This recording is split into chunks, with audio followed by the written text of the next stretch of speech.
सूफी जी आपके लिए उपाय लाए हैं। ये सभी उपाय बहुत लोगों पर आजमाए हुए हैं और सूफी जी को ये शक्तियों के माध्यम से उनको बताया गया है, इसलिए ये 100% काम करते हैं, क्योंकि इनमें सूफी जी की सिद्ध शक्तियाँ आपकी मदद करेगी। जो लोग अपने मन एवं इंद्रियों पर नियंत्रण कर पाते हैं वे ही सिद्ध पुरुष कहलाते हैं।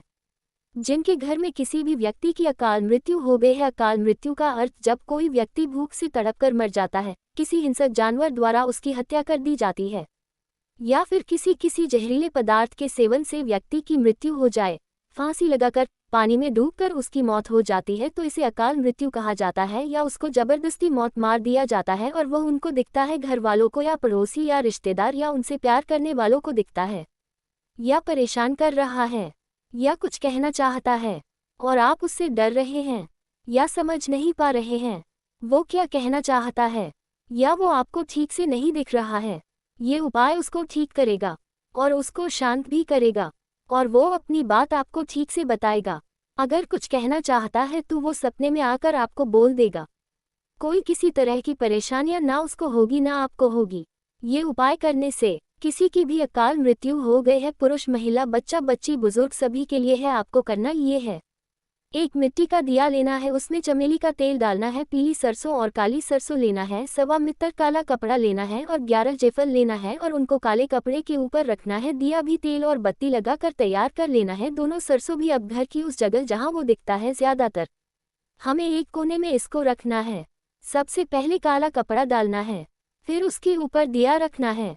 तेल डालकर दिए के पीछे उसकी एक फोटो रखनी है और दिए के सामने जेफल रखना है और पीली काली सरसों को खोल करके रखना है। और अब दुआ करना है, अपने अल्लाह से, भगवान से, ईश्वर से, जिसे भी आप ईश्वर मानते हैं, बोलना है, हे ईश्वर, ये उपाय हमें सूफी जी ने बताया है, उनकी दुआ से, उनके वसीले से, उनके आशीर्वाद से जिसकी अकालमृत्यु हुई है उसका नाम लेकर कहना है, इसकी रूह को, आत्मा को शांति दे, शांति दे, शांति दे, 3 बार बोलना है। और अगर वो हमें कुछ कहना चाहता हूँ, कुछ बताना चाहता हूँ, किसी तरह की परेशानी उसको रोक रही हो, उसको हटा दो, ताकि वो हमारे सपने में आकर सब बता सके।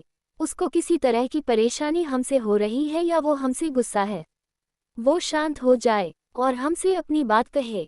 हमें किसी तरह की परेशानी नहीं होनी चाहिए। अब आपको दिया जलाना है, ईश्वर का नाम लेकर। दिया के पीछे उसकी फोटो रखना है और जेफल दिए के आगे रखना है। और ये काम आपको रात में ठीक 11:15 बजे से शुरू करना है। अब पीली सरसों को उस कमरे या जहां भी आपने वो दिया जलाया है वहां बिखेर देना है, पूरी जगह। उसी हिसाब से आपको सरसों को लेना है, बड़ी जगह है तो जायद ले पहले ही। अब काली सरसों को पूरी छत पर बिखेर देना है और घर के बाहर सामने सड़क पर बिखेर देना है और जाकर सभी लोगों को सो जाना है। और सुबह सबसे पहले उठकर दिया और जेफल को उठाकर कहीं भी रख सकते हैं घर में, और काले कपड़े को भी, और बिखरे हुए सरसों को झाड़ू से इकट्ठा करके घर से बाहर कूड़े में फेंक देना है। छत वाली को और बाहर गली वाली को नहीं उठाना है, पड़ी रहने दे। छत वाली और बाहर वाली सरसों को आपका बहुत कम डालना है, जिसे किसी की नज़र में भी ना आए। ध्यान दे, ये उपाय आपको 3 दिन लगातार करना है, चाहे आपका काम पहले दिन ही हो जाए फिर भी उसको पूरा करना है। इस विधि से आपको और उसको फायदा ही होगा। आपको अगर कोई समस्या हो रही थी वो बंद होगी और वो आपको सपने में बात बताएगा।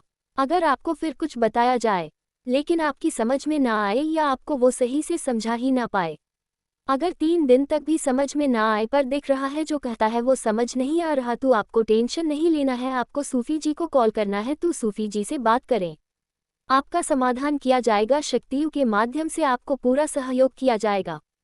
चैनल को सब्सक्राइब करें, वीडियो को ज़रूरतमंद वालों तक शेयर करें।